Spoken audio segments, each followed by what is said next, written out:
Hi guys, I'm doing a little gear showcase, and for those who aren't familiar, this is the Trangia Spirit Burner. It's basically a brass burner. You've got a lid and what you do is you put meths inside it, or bioethanol fuel. You can get a little bottle for your fuel, but what I use is the nail polish remover bottle. Basically you just put some fuel in the burner. You can actually use it with the full Trangia cook system, but what I do is I just take this on its own.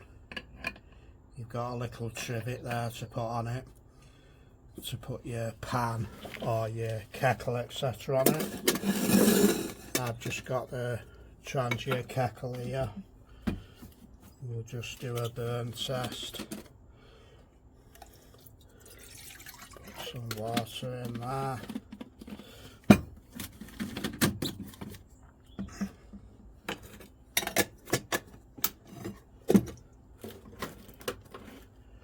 When you light it, guys, you can't really see the flame, so be careful. Put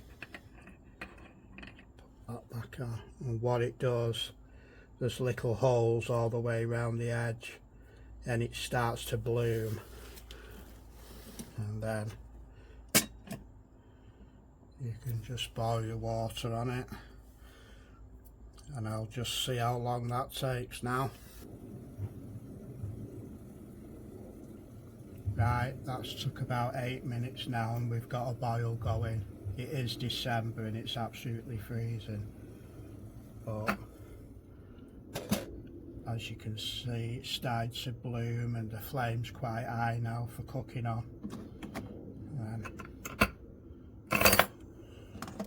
all you do is you've got a snuff ring here to put it out. Don't use the lid because that's got a rubber seal on, so you'll ruin that. Then you just snuff it out with that. It's ideal for wild camping and bushcrafting etc. Just slip that in your bag and a bit of fuel and away you go. I use it a lot in summer. It does struggle a bit in the wind, or if you're up on a mountain and it's very windy, but I think it's ideal. So for those that don't know, that's the Trangia Spirit Burner.